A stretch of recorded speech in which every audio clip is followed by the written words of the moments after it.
അങ്ങനെയാണെങ്കിൽ അങ്ങയുടെ പ്രിയപ്പെട്ട ഒരു ഭക്ഷണം എന്താണ്? ഞാൻ സാധാരണ പിന്നെ ഏത് ഭക്ഷണവും കഴിക്കുന്ന കൂട്ടത്തിലാണ്. പക്ഷേ ഇപ്പം അടുത്ത കാലത്തായിട്ട് ചില നിയന്ത്രണങ്ങൾ ഞാൻ തന്നെ വെക്കാറുണ്ട്. ഇന്ന് ചിലതേ കഴിക്കൂ, ചിലത് കഴിക്കില്ല എന്നൊക്കെ ഉള്ളത്. എന്നാൽ ഒരു ഭക്ഷണത്തോടും അപ്രിയമില്ല, ഒന്നും മാറ്റി നിർത്താറില്ല.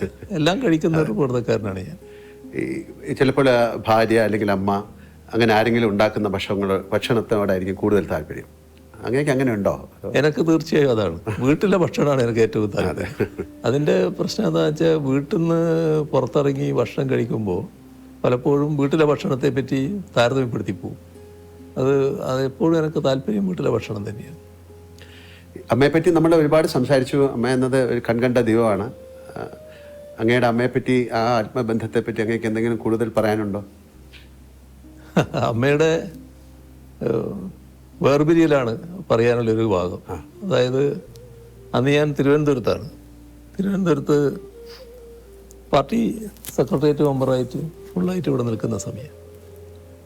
അപ്പോൾ ഒരു ദിവസം, എല്ലാ ദിവസവും വീട്ടിൽ നിന്ന് സംസാരിക്കും. ഒരു ദിവസം ഭാര്യ വിളിച്ചപ്പോൾ ചെറിയ സംസാരത്തിലൊരു വ്യത്യാസം പോലെ തോന്നി. അത് അമ്മയുടെ പിന്നെ ആരോഗ്യസ്ഥിതി പറയുമായിരുന്നു. നല്ല അവശത ഉണ്ടായിരുന്നു അപ്പോൾ. മറ്റൊന്നും പറഞ്ഞില്ല, പക്ഷെ എനിക്ക് തോന്നി എന്തോ ഒരു പ്രശ്നമുണ്ട്. അപ്പോൾ ആ കാലത്ത് ചടയം ഗോവിന്ദനാണ് സെക്രട്ടറി. അപ്പോൾ ഞാൻ പറഞ്ഞ് എന്തോ ഒരു പ്രശ്നമുണ്ടെന്ന് തോന്നുന്നു, ഞാനൊന്ന് പോയിട്ട് വരാമെന്ന് പറഞ്ഞ് അങ്ങനെ വൈകുന്നേരം വീട്ടിലേക്ക് പോയി. രാവിലെ അവിടെ എത്തി. വീട്ടിലെത്തി. അപ്പോൾ അമ്മ അവിടെ ഒരു കിടന്നിട്ടുണ്ട്.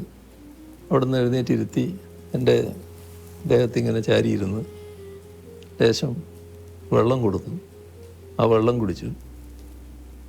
അവിടെ കഴിഞ്ഞു. വേണ്ടി അതെ.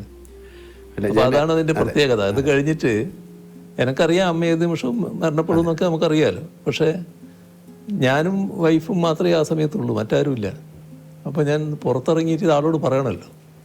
പുറത്തിറങ്ങി ഒരാൾ മുമ്പിൽ വന്ന് വിട്ടു, ഒരു നാണു എന്ന് പറയുന്നയാൾ. പക്ഷെ ഒരക്ഷരം വാക്കിങ്ങോട്ട് വരുന്നില്ല, പറയാൻ പറ്റുന്നില്ല. അപ്പോൾ അദ്ദേഹത്തിന് മനസ്സിലായി അതങ്ങനെയൊരു ബന്ധമായിരുന്നു.